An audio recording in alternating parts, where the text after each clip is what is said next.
Bəli.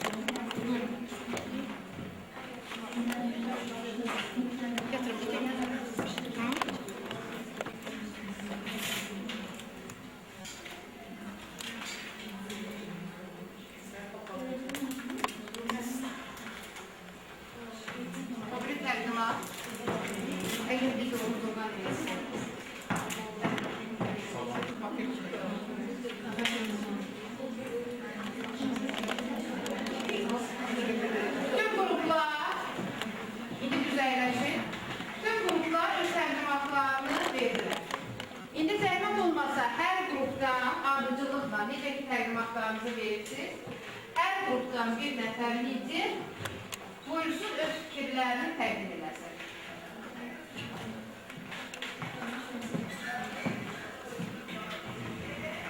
Tabii qeyd eləməliyəm ki, bizim qrup 5 nəfərdən ibarətdir. Mən, Nigar, Ziba, Hava və İlkər. Aydın məsələdir ki, biz dərsi başlamamışdan qabaq İlham Əliyev, Azərbaycan Respublikasının prezidenti İlham Əliyevə bir aforizm ilə başladıq ki, ali təhsil sistemi olduqca mürəkkəbdir və daima inkişaf etməyə doğru getməlidir ki, bu sahədə müəyyən bir irəliləyişlər, nailiyyətlər əldə olunsun. Aydın məsələdir ki, hal-hazırda Azərbaycanda 2005-ci ildə Bologna prosesi tətbiq olunmağa başlamışdır və məqsəd Azərbaycan təhsilində Bologna bəyannaməsinin başlıca müddəalarına əməl etməklə Avropa məkanında ali təhsil sisteminə inteqrasiya. Aydın məsələdir ki, Avropa məkanında ali təhsil sisteminə inteqrasiya yalnız və yalnız Bologna sisteminin müddəalarına əməl etməklə mümkün ola bilər ki, və biz burada həmin müddəaları ümumiləşdirməklə məşğul olacaq ki, bu müddəalar nədən ibarətdir? Bizim əsas məqsədimiz Avropa təhsilinə inteqrasiya prosesində əsas vəzifələrimiz nədən ibarət olmalıdır ki, bu müddəalarda biz qrup olaraq bu nəticəyə gəlmişik ki, 2 illəri ali təhsilə keçiddən, kredit sisteminin tətbiqindən, təhsilin keyfiyyətinə nəzarətin gücləndirilməsindən, mobililiyin genişləndirilməsindən, məzunların işə düzəlməsinin təyin olunmasından və bu, belə desək, biz ümumiləşmə kimi məhz bu müddəaları əsas götürmüşük ki, məhz Azərbaycan Respublikasının Bologna sistemini tətbiq etməklə adi təhsil, Avropa məkanına inteqrasiyası məhz bu şərtlər daxilində həyata keçirilə bilər. İlk növbədə aydın məsələdir ki, Bologna bir prosesdə, Bologna prosesinin əsasını kredit sistemi təşkil edir. Kredit sisteminin tətbiqi və Bologna prosesi nə olandır? Yəni, Bologna prosesində əsasən mobillik təmin olunmalıdır və yaxud da qeyd etdiyim kimi, mobillik, yəni tələbə və müəllim belə desək, tələbə və müəllim ünsiyyətinin yaradılmasına şərait yaratmaq. Yəni, əgər hər hansı bir tələbə öz universiteti daxilində tədris olunan materiallar qaynı olmursa, daha mükəmməl təhsil almaq istəyirsə və yaxud da ki, həmin ali təhsil müəssisəsində tətbiq olunan metodunu qaynı etmirsə, digər ali təhsil müəssisələrinə müraciət edə bilər və amma nəticə etibarilə yenə öz həmin o kredit borcunu öz oxuduğu universitet daxilində ödəməkdir. Yəni, əsas prioritet məsələ bundan ibarətdir. Mobililiyin genişləndirilməsi də məhz bu konseptual çərçivədə öz əksini tapır. Və aydın məsələdir ki, hər bir şəxs ali təhsil alır, amma hər bir ali təhsilin işə düzəlməsinə heç bir ali təhsil müəssisəsi, belə desək, zəmanət vermir. Amma həmin Bologna sisteminin tətbiqinin başlıca xüsusiyyətlərindən və belə desək, zərflərindən biri ondan ibarətdir ki, bu sistemin tətbiqi nəticəsində eyni zamanda məzunların işə düzəlməsinin təyin olunmasına da ciddi nəzarət yerinə getirilir ki, aydın məsələdir ki, bizim təhsilimizin əsas məqsədi təhsillə yanaşı, bizim bu təhsili, aldığımız təhsili praktikası olduğumuz sahəyə tətbiq etməkdir. Yəni, bunu öz iş təcrübəmizdə də göstərməkdən ibarətdir. Ondan sonra kredit sistemi bayaq qeyd etdiyim kimi Bologna prosesinin əsasıdır. Kredit sistemi onda bu dediklərimizə ümumiləşmə olaraq kredit sisteminə bir qayda müəyyən edək. Kredit sistemi nədir? Kredit sistemi Bologna prosesinin əsasıdır. Kredit sistemi fərqinin mənimsənilməsinə ayrılan vaxtı və ona sərf olunan əməyin ölçü vahididir. Funksiyaların iki istiqamət üzrə ümumiləşdirilmişi, mobililiyin təmin olunması, tələbələrin öz təhsil alma trayektoriyasını müəyyənləşdirməli. Yəni, burada əvvəlki sistemdən fərqli olaraq aydın məsələdir ki, əvvəl öncəlik müəllimə verilirdirsə, artıq Bolonyada tələbə də müəllimlə eyni hüquqa malikdir. Yəni, tələbə öz təhsil hüququnu da müəyyən edə bilər və eyni ki, hər bir tələbə imtahanlarda müsbət nəticə göstərə bilmir. Bəziləri yaxşı göstərdiyi halda, bəziləri bu nəticələri yaxşı, kifayət səviyyədə olmur. Və bu zaman digər sistemdən fərqli olaraq, yəni Bologna sistemində o kreditin ləğvi də məhz tələbənin, burada qeyd edilmiş şey, yəni tələbənin məhz özünün fərdi fəaliyyəti nəticəsində də o krediti istədiyi vaxt gəlib ödəyə bilər. Əsas məsələ həmin kreditləri, mövcud olan kredit sisteminin ödənilməsindən ibarətdir və kredit sisteminin üstünlükləri də əlbəttə ki, bu sadalananların ümumi məzmununda öz əksini tapır. Qrup üzvlərindən əlavə etmək istəyənlər var?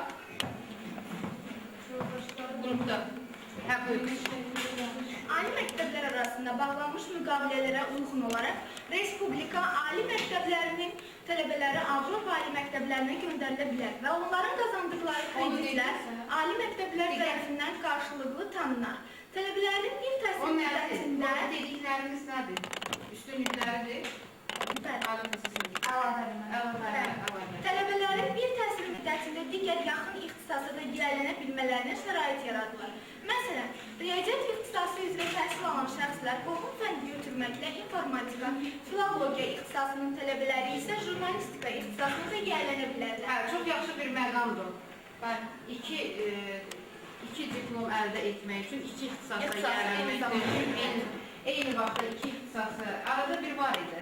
90-cı illərin sonunda Azərbaycan təhsilində elə bir məramlar var idi. Hə, qoşa ixtisaslar, hə. Ancaq bu da çox yaxşı məsələdir. Uğurluyorsunuz siz onu. Çox sağ olun. Sağ olun. Buyurun, sonra bitirin.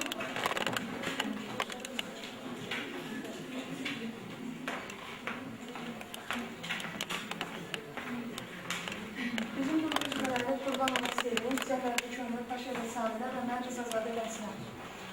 Bologna sisteminin üstünlükləri çoxdur. Bologna sistemindəki bütün proseslər bir-birinə zəncəvari bağlıdır. Bologna sistemindəki kredit sisteminin, Bologna çərçivəsində kredit sistemində olan bütün tələbələrə yaradılan yeniliklər, təkliflər və tələbələrə verilən geniş hüquqlar bir-birinə zəncəvari bağlıdır.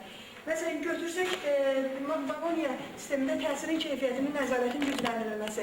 Təhsilin keyfiyyətinin nəzarətin gücləndirilməsi dedikdə, məncə sistemliyin təmin edilməsidir ki, bu da təhsilin keyfiyyətini daha da gücləndirir və müəllim-tələbə arasındakı rabitənin, dialoqun düzgün qurulmasını təmin edir. Müəllim-tələbə arasında rabitə, dialoq düzgün qurulduqda, tələbələrin öz hüquq çərçivələri, öz hüquqlarının çərçivəsində öz təhsilini daha düzgün, dəqiq almasını təmin edir. Daha düzgün və alınan təhsil təbii ki, keyfiyyətli təhsildir. Və bunun nəticəsində tələbələr daha çox biliyə sahib olmaq üçün daha geniş imkanları olan universitetlərə müraciət edə bilər. Bu da mobilliyin təmin edilməsinə təminat verir. Mobillik təmin edildikdə isə tələbə istər bu ölkədə, istərsə də bu və ya digər ölkələrdə xarici ölkələrdə öz təhsilini gücləndirə bilər və geri döndükdə daha çox bilik əldə etməklə öz ölkəsinə daha yararlı ola bilər. Və öz ölkəsinə yararlı olan tələbə işlə təmin edilməsi də Bologna çərçivəsində ən mühüm məsələlərdən biridir. Tələbənin təhsil aldıqdan sonra öz seçimi nəticəsində daha yaxşı işlərdə işləməsi üçün universitet çərçivəsində bu təmin edilir. Və hətta bəzi tələbələrin universitetə yenidən dəvət olunması və universitet çərçivəsindən onların biliyindən istifadə edilməsi də Bologna sisteminin ən böyük üstünlüklərindən biridir. Sonra bir dəqiqə özür istəyirəm. Universitetə dəvət olunması yox. Hər hansı bir semestri, digər universitetdə, yəni o dəvət olunur. Tələbələrin sadəcə olaraq bakalavr və magister pilləsi qazanmış tələbələrin universitetə daha yararlı olacaq çərçivəsində. Hə, elmi universitetin elmi potensialı yüksəltilməsinə sərvanlarlar. Sonra kredit sisteminin bir digər üstünlüyü də tələbənin öz seçimi əsasında öyrəndiyi fənlər qrupudur. Tələbənin dərs yükünə marağı təbii ki, hər bir universitetin öz dərs yükü var və dərs yükü təlim-tərbiyə prosesində öz təhsil qanunlarına uyğun şəkildə nizamlanır. Lakin o təhsil qanununa uyğun şəkildə nizamlanır və lakin bu təkcə bu universitetin dərs yükü, dərs planı müəllimlərin istəklərinə yox, tələbələrin istəklərinə uyğun şəkildə formalaşdırılır. Tələbələrin istəklərinə uyğun şəkildə formalaşdırılması nəyə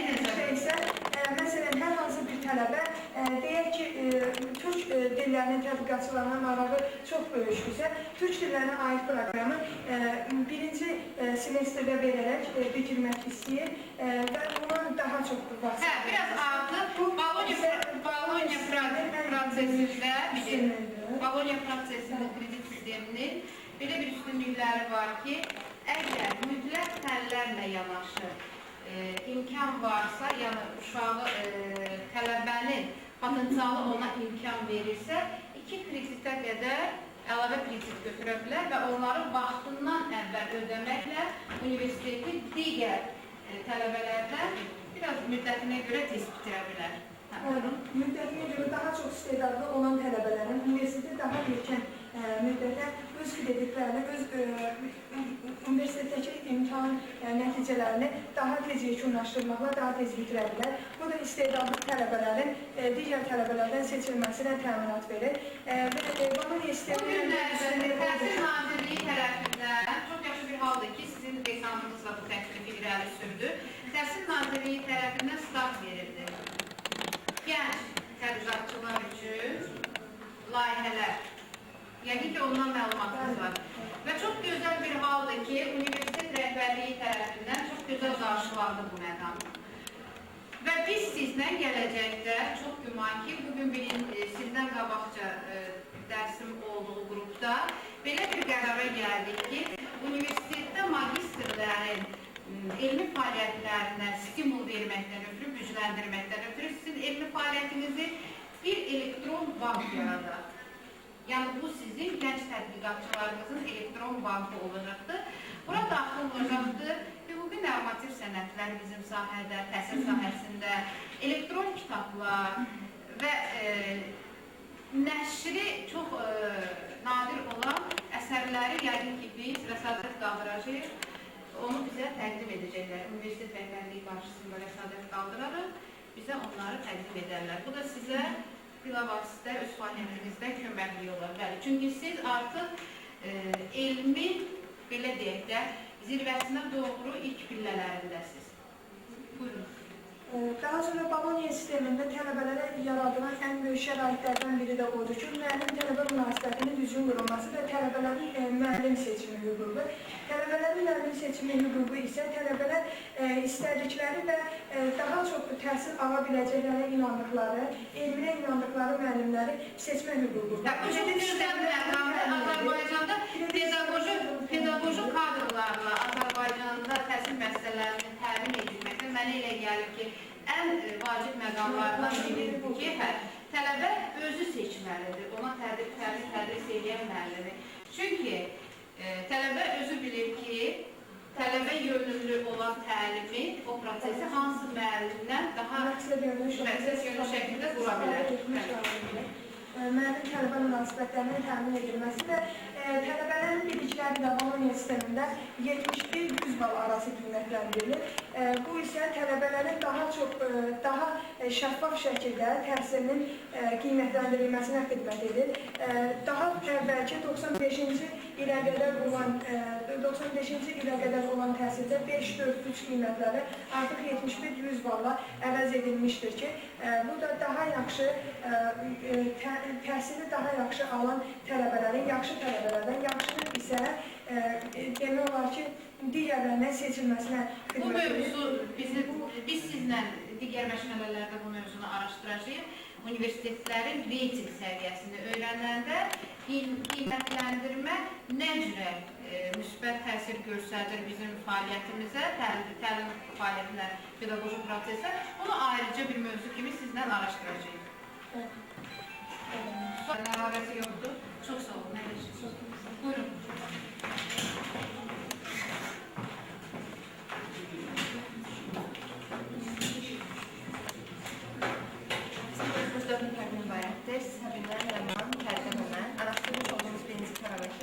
Azərbaycan Respublikasının olan təhsil məsələlərinin Avropa dövlətlərinin aid təhsil məsələlərinə inteqrasiyası üçün lazım olan başlıca müddəalardır. Birinci müddət iki pilləli ali təhsil müəssisəsinə keçiddir. Təhsil məzmunu digər ölkələrin universitetlərinin tələblərinə uyğun olaraq uyğunlaşdırılır ki, bu da birinci olan parametrdir. İkinci parametr bizə kredit sistemini tətbiq edir. Üçüncü, təhsilin keyfiyyətinin yüksəldilməsinə nəzarətdir ki, bu da təhsilə xarici mütəxəssislərin cəlb olunması və s. buna aid edilir. Sonra mobilliyin genişləndirilməsi, yəni tələbələrin digər təhsil müəssisələrində də təhsil almaq imkanı var ki, məhz bu təhsil müəssisələrində alınan təhsil öz təhsil müəssisəsində tanınmaq imkanları var. Sonra məzunların işə düzəlməsi imkanı olması, diplomların Avropa təhsil müəssisələrində olan diplomları uyğunlaşdırılması sayəsində bizim təhsil müəssisələrində alınan diplomların digər Avropada və digər Avropa ölkələrində də tanınması mövcuddur.